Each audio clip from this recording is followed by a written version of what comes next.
إن الله وملائكته يصلون على النبي يا أيها الذين آمنوا صلوا عليه وسلموا تسليما.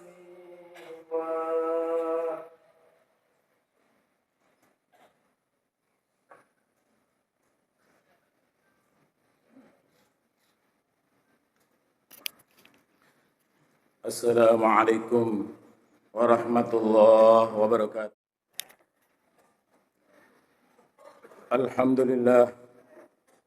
Alhamdulillahilladzi nahmaduhu wa nasta'inuhu wa nastaghfiruh wa na'udzu billahi min shururi anfusina wa sayyiati a'malina. Faman yahdihillahu fala mudilla lahu wa man yudlil fala hadiya lahu. وأشهد أن لا إله إلا الله وحده لا شريك له وأشهد أن محمدا عبده ورسوله لا نبي بعده. اللهم صل على محمد وعلى آله وأصحابه. أما بعد أيها الحاضرون أوصيكم ونفسي أولا بتقوى الله. Ittaqullah faqad fazal muttaqun. Qad qala Allah subhanahu wa ta'ala, ya ayyuhalladzina amanu ittaqullaha haqqa tuqatih wa la tamutunna illa wa antum muslimun. Ya ayyuhan nasu ittaqu rabbakumul ladzi khalaqakum min nafsin wahidah wa khalaqa minha zawjaha wa batha minhuma rijalan katsiran wa nisaa'a. Wattaqullaha alladzi tasaaluna bihi wal arham innallaha kana 'alaikum raqiba. Ya ayyuhalladzina amanu ittaqullaha wa qulu qawlan sadida yuslih lakum a'malakum wa yaghfir lakum dhunubakum wa man yuti'illaha wa rasulahu faqad faza fawzan 'azima. Wa qala nabiyyuna Muhammad sallallahu alaihi wasallam, ittaqillaha haitsu ma kunt wa atbi'is sayyi'atal hasanata tamhuha wa khaliqin nas bi khuluqin hasan atau kama qala nabiyuna Muhammad sallallahu alaihi wasallam. Ma'asyiral muslimin wa zumratas salihin, sidang jamaah Jumat rahimakumullah. Rasulullah sallallahu Muhammad ibni Abdullah, pemimpin kita dunia akhirat. Orang yang sangat dicintai dan mencintai semua orang beriman. Beliau sebagai manusia yang istimewa, diberi Allah Subhanahu wa ta'ala. Jangankan buat kita sebagai umatnya, buat kita sebagai pengikutnya, buat kita sebagai para pencintanya, yang belum berjumpa dan bertemu dengan beliau, yang belum lahir pun, beliau sudah membawa rahmat dan nikmat tersendiri. Sebagai kekasih Allah Subhanahu wa ta'ala, diriwayatkan bagaimana Nabiullah Adam diterima taubatnya oleh Allah Subhanahu wa ta'ala setelah melihat, setelah menyaksikan ada cahaya yang bertuliskan lafzul jalalah, nama Allah yang mulia, dan ada di dekat nama itu ada nama seorang makhluk ciptaan Allah Subhanahu wa ta'ala, yang kemudian oleh Nabiullah Adam alaihissalam dijadikan sebagai wasilah untuk memohon kepada Allah ampunan, yang tadinya hanya karena satu kesalahan, hanya karena melanggar aturan Allah Subhanahu wa ta'ala, mendekati bahkan makan buah yang dilarang oleh Allah. Doa Nabiullah Adam alaihissalam berhari-hari, berpekan-pekan, berbulan-bulan, bahkan bertahun-tahun lamanya tidak dipenuhi tidak dikabulkan oleh Allah Subhanahu wa taala. Tetapi dengan melihat cahaya itu, Nabiullah Adam kemudian mengubah doanya, mengubah permohonannya, mengubah permintaan ampunnya kepada Allah Subhanahu wa taala. Wa bihabibika Muhammadin fatub alayya Allah. Atas cintamu kepada kekasihmu, atas makhluk yang paling engkau cinta dan engkau muliakan, bernama Muhammad, tolong terima taubatku ya Allah. Allahu Akbar. Fataba alaih. Allah pun menerima taubatnya Nabiullah Adam alaihissalam. Doa yang dipanjatkan, munajat yang selalu dikumandangkan, Rabbana zalamna anfusana wa illam taghfir lana wa tarhamna lanakunanna minal khasirin, sebagai satu permohonan yang hampir nyaris tidak bermakna, tidak diperhatikan oleh Allah Subhanahu wa taala, kecuali setelah diawali dengan sebutan wa bihabibika Muhammadin fatub alayhi.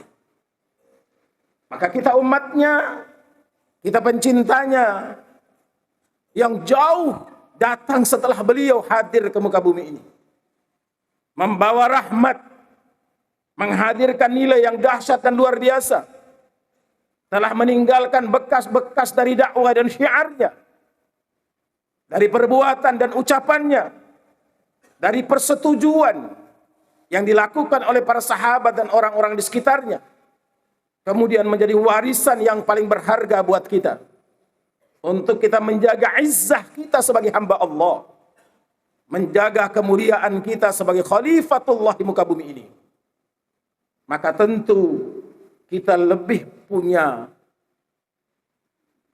wasilah yang lebih besar, kita punya harapan yang lebih tinggi, kita punya peluang yang lebih dahsyat untuk meraih dan mendapatkan ampunan dari Allah Subhanahu wa taala itu.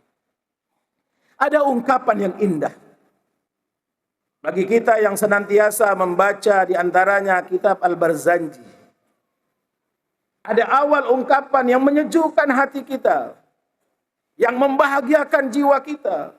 Bagaimana kita merasakan sentuhan itu, bagaimana kita merasakan kalimat itu, lafaz itu, sebutan itu masuk ke dalam alam pikiran kita, masuk ke dalam ruh dan jiwa kita. Dengan ungkapan yang mulia, al-jannatu wa na'imuha sa'adun liman yusalli wa yusallim wa yubarik alaihi. Allahu Akbar.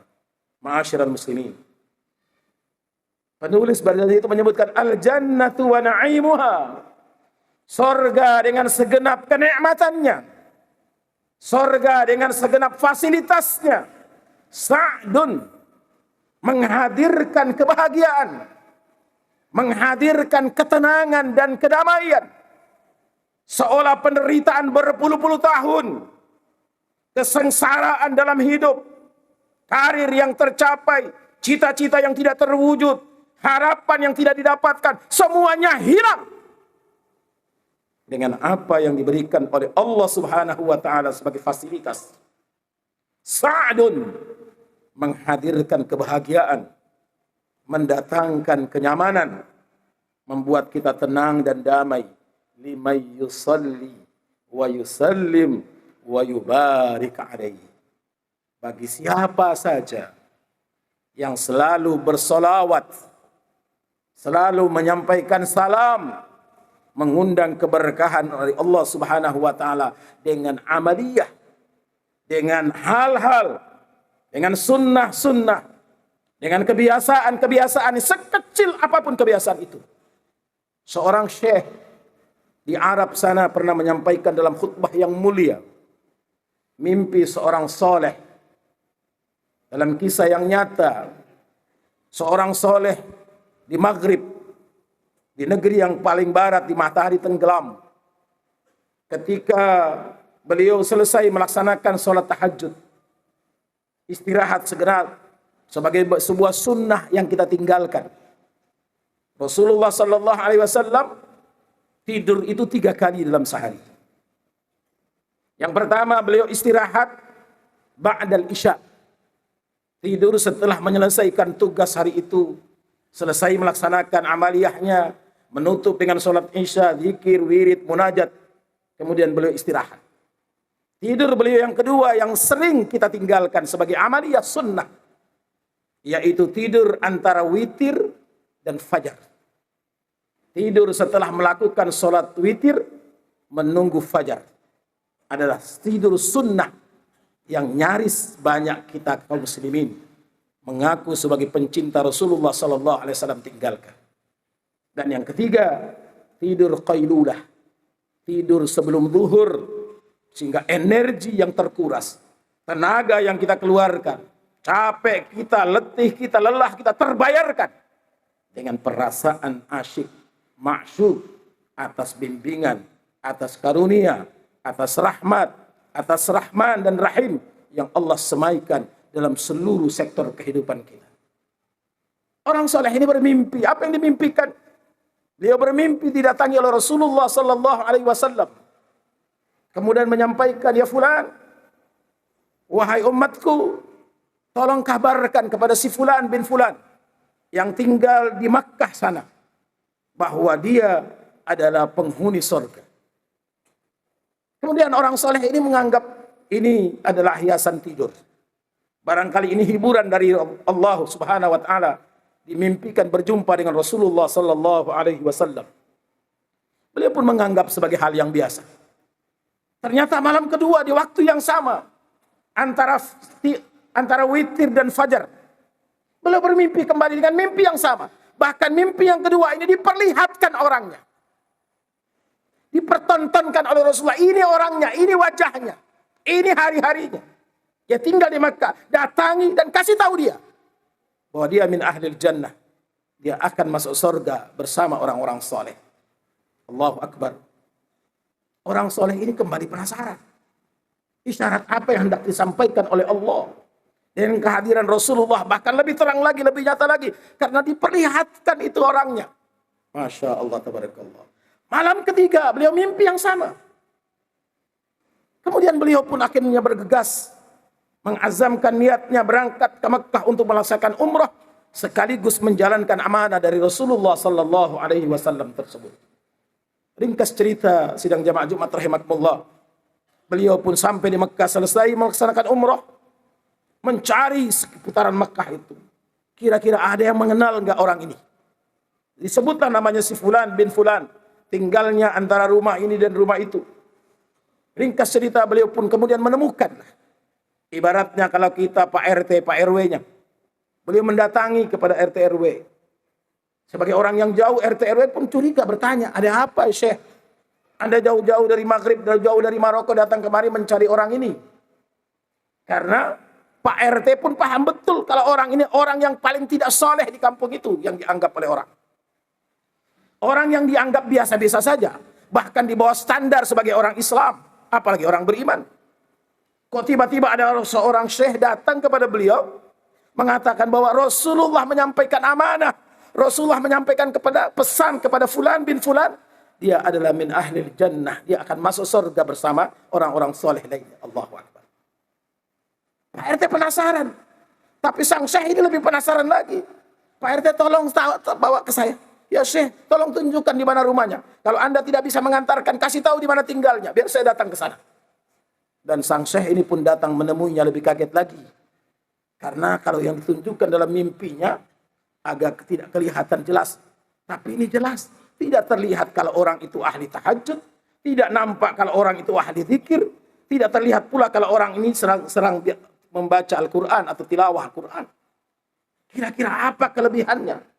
Apa yang membuat Rasulullah harus menitipkan pesan itu kepada orang ini?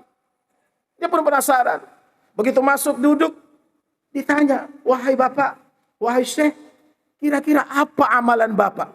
Kenapa Rasulullah sampai menugaskan saya untuk datang mencari Anda, memberitahukan Anda bahwa Anda min ahlil jannah. Anda akan masuk surga bersama orang-orang soleh lainnya. Sang syekh pun terheran-heran, bapak ini terheran-heran. Ya syekh, saya ini orang yang mungkin paling tidak soleh di tempat ini. Sholat saya sholat, tapi sering terlambat sholat saya. Saya baca Quran kapan saya ingat saja, saya tidak pernah menjadwalkan membacanya. Kira-kira apa ya Pak? Coba ingat lagi Pak, amalan apa Bapak? Di antara amalan ini tidak ada orang di sini mengerjakan. Beliau kemudian mengingat lagi. Ternyata apa sidang jamaah Jumat rahimakumullah. Bapak ini punya satu kebiasaan luar biasa. Satu kebiasaan yang hebat. Yang tidak diperhatikan dilakukan orang di sekitar. Yaitu beliau menolong seorang janda. Seorang ibu yang dengan 3 anaknya yang masih kecil. Sejak sakitnya suaminya sampai meninggalnya, bahkan sampai hari itu. Setiap upah yang diterima, gaji yang diperoleh, penghasilan yang didapatkan, dia tidak pernah lupa menyisihkan, bahkan sampai 50-60% diberikan kepada ibu dan ketiga anaknya itu. Beliau menyampaikan itu, kemudian sang saya mengatakan barangkali itu yang menyebabkan Anda diperhatikan oleh Rasulullah SAW, bahkan memerintahkan kepada saya menyampaikan amanah ini.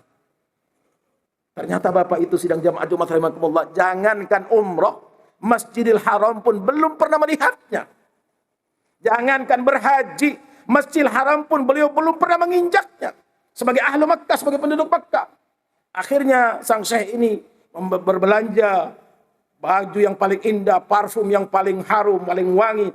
Kemudian disuruh mandi, mencukur rambutnya, memperbaiki penampilannya, diberikan baju itu, dipakaikan parfum yang wangi itu, dibawa ke Masjidil Haram. Begitu sampai di halaman Masjidil Haram, orang ini ternyata gemetaran, keringat dingin. Sampai-sampai yang syekh menanyakan kepada beliau, ada apa Pak? Kenapa Bapak bergetar dan keringat dingin? Ini tempat apa, kata beliau? Masya Allah. Ini Masjidil Haram. Ini rumah kita kaum muslimin. Ini ada Baitullah di dalamnya. Rasulullah menyapamu, Rasulullah mengingatkanmu untuk hadir ke tempat ini. Pada saat itu masuk ikut salat maghrib. Dan di rakaat pertama, di sujud pertama dari rakaat pertama maghribnya, beliau tersungkur sujud, meleleh air matanya. Sampai tempat sujudnya basah dengan air matanya. Dan sejak itu tidak bangkit lagi. Allahu Akbar. Di sujud pertamanya di Masjidil Haram, di salat maghrib yang mulia itu, beliau tunduk sujud dengan linangan air mata, mengagumi kebesaran Allah. Ternyata amalan yang kecil, amalan yang sederhana, amalan yang mungkin dianggap remeh oleh orang, dianggap biasa oleh orang, tetapi di mata Allah, di mata Rasulnya, menjadi amalan yang dahsyat, menjadi amalan super, menjadi amalan yang luar biasa. Bayangkan sidang jamaah Jumat rahimakumullah, apa yang kita lakukan lebih daripada itu? Apa yang kita buat lebih daripada itu? Maka jangan pernah menganggap surga yang disiapkan oleh Allah seluas langit dan bumi ini kita kafling milik kita sendiri. Hanya milik golongan kita sendiri. Hanya milik pengikut kita sendiri. Surga yang begitu luas itu. Bahkan Allah Subhanahu wa taala menyediakan siapa? Wasari'u ila maghfiratin min rabbikum wa jannah. Berlomba-lomba, rebut itu, raih itu. Dengan amalan sekecil apapun. Dengan amalan sederhana itu. Bapak, saudara, sidang jamaah Jumat kita hadir saja sholat di masjid ini. Memperhatikan 1-2 sampah. Memperhatikan 1-2 kotoran kita singkirkan, kita bersihkan.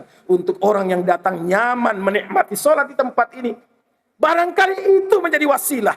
Besok kita dikenali oleh Rasulullah SAW. Sa'adun liman yusalli wa yusallim wa yubarik alaih. Para ulama mengatakan sholawat bukan sekedar di bibir. Salam yang kita sampaikan kepada Rasulullah bukan hanya lip service, tapi nyata dalam kehidupan kita, nyata dalam pergaulan kita, nyata dalam apa yang kita lakukan dan kita kerjakan. Sehingga itu menjadi wasilah untuk besok kita dikenali. Ummuna Aisyah radhiyallahu anha pernah bertanya kepada Rasulullah sallallahu alaihi wasallam, "Ya Rasulullah, umatmu sekarang saja sudah banyak. Bagaimana dengan umat sampai akhir zaman? Berapa miliar umat manusia, umatmu yang kelak, dan bagaimana cara engkau mengenali mereka ya Rasulullah?" Fatabassama Rasulullah tersenyum, kemudian beliau mengatakan, mudahnya aku mengenali umatku semudah aku mengenali kuda-kuda putih di antara kumpulan kuda-kuda hitam. Allahu Akbar. Cahaya itu, sinar itu, tanda itu, isyarat itu yang membuat kita dikenali, walaupun di dunia kita tidak terkenal. Kita akan dikenali oleh Rasulullah sallallahu alaihi wasallam. Bahkan mungkin orang di kampung kita pun tidak mengenali kita. Orang di grup kita pun tidak mengetahui kita. Tetapi kelak insya Allah dengan amalan yang konsisten kita lakukan sebagai bukti cinta kita kepada Allah, cinta kita kepada Rasulnya, cinta kita kepada orang-orang beriman hamba Allah dan umat Rasulullah sallallahu alaihi wasallam menjadi wasilah untuk kita merasakan kebahagiaan. Sa'dun liman yusalli wa yusallim wa yubarik alaih. Barakallahu fiikum. Barakallahu lakum fi. Barakallahu lakum fil Qur'an al-azim wa nafa'ni wa iyyakum bima fihi min al-ayati wa dhikril hakim. Aqulu qawli hadza astaghfiruh innahu huwal ghafurur rahim. Allahumma shalli wa sallim ala sayyidina Muhammad wa ala ali sayyidina Muhammad.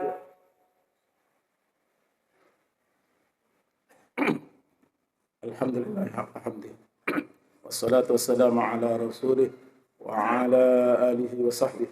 Asyhadu an la ilaha illallah wahdahu la syarika lah wa asyhadu anna Muhammadan abduhu wa rasuluh la nabiyya ba'dah. Allahumma salli ala sayyidina Muhammad wa ala alihi wa ashabihi ajma'in. Amma ba'd, ayyuhal hadirun, usikum wa nafsi awalan bitaqwallah. Ittaqullah faqad fazal muttaqun.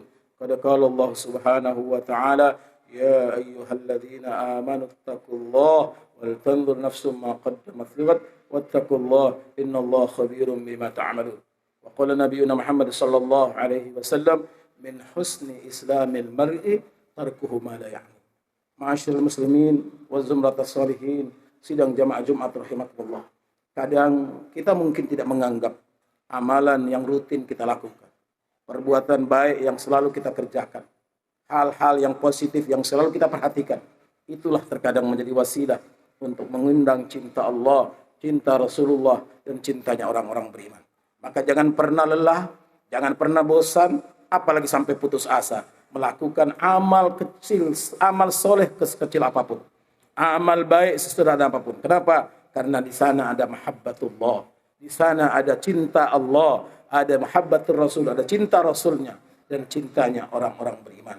Doa yang diajarkan oleh Rasulullah sallallahu alaihi wasallam buat kita, Allahumma inna nas'aluka hubbak wa hubba man yuhibbuk wa hubbal amal alladhi yuballighuna ila hubbik. Ya Allah, kami mohon cintamu, cintanya orang-orang yang mencintaimu, dan cinta kepada amal yang mengundang cinta atau mendekatkan kami memperoleh cinta darimu. Upaya serius kita, usaha nyata kita dalam segenap kehidupan, dalam semua keadaan, bahkan kepada makhluk Allah sekalipun, bukan manusia, apalagi manusia, apalagi dia muslim, apalagi dia beriman, apalagi dia muhsin, tentu akan dapat pahala yang lebih besar dari Allah Subhanahu wa taala. Ajrun ghairu mamnun, ganjaran yang tidak pernah putus. Karena itu kita berdoa dan berharap agar Allah senantiasa menunjuki kita, menunjuki para pemimpin-pemimpin kita, para tokoh-tokoh kita, para orang-orang yang diberi amanah lebih oleh Allah Subhanahu wa taala untuk memperhatikan ini menjadi pengundang cinta Allah, pengundang rahmat dan rahimnya Allah Subhanahu wa taala menyertai kita di bawah ridho dan naungan Allah Subhanahu wa taala. Innallaha malaikatahu yusalluna 'alan nabi ya ayyuhalladzina amanu sallu 'alaihi wa sallimu taslima. Allahumma salli 'ala Muhammad wa 'ala ali Muhammad kama sallaita 'ala Ibrahim wa ali Ibrahim wa barik 'ala Muhammad wa ali Muhammad kama barakta 'ala Ibrahim wa ali Ibrahim fil 'alamin innaka Hamidum Majid. Allahumma ighfir lil muslimina wal muslimat wal mu'minina wal mu'minat al ahya'i minhum wal amwat innaka sami'un qaribun mujibud da'wat فيا قاضي الحاجات فيا كافي المحمات. اللهم ربنا ظلمنا أنفسنا وإن لم تغفر لنا وترحمنا لنكونن من الخاسرين. اللهم إنا نسألك رضاك والجنة ونعوذ بك من سخطك والنار. اللهم حبب إلينا الإيمان وزينه في قلوبنا وكره إلينا الكفر والفسوق والعصيان. اللهم إنا نسألك الهدى والتقى والعفاف والغنى. اللهم اهدنا الصراط المستقيم صراط الذين أنعمت عليهم من النبيين والصديقين والشهداء والصالحين وحسن أولئك رفيقا. ربنا آمنا بما أنزلت واتبعنا الرسول فاكتبنا مع الشاهدين. اللهم أرنا الحق حقا وارزقنا اتباعه وأرنا الباطل باطلا وارزقنا اجتنابه. ربنا فاغفر لنا ذنوبنا وكفر عنا سيئاتنا وتوفنا مع الأبرار. اللهم انصر الإسلام والمسلمين وأهلك الكفرة والمشركين أعداءك أعداء الدين. اللهم انصر إخواننا المسلمين والمجاهدين في غزة وفي رفح وفي فلسطين وفي كل مكان. اللهم ربنا آتنا من لدنك رحمة وهيئ لنا من أمرنا رشدا. ربنا آتنا في الدنيا حسنة في الآخرة حسنة وقنا عذاب النار. صلى الله على خير خلقه وعلى آله وصحبه. سبحان ربك رب العزة عما يصفون وسلام على المرسلين وآخر دعوانا والحمد لله رب العالمين. عباد الله، إن الله يأمر بالعدل والإحسان وإيتاء ذي القربى وينهى عن الفحشاء والمنكر والبغي يعظكم لعلكم تذكرون ولذكر الله أكبر.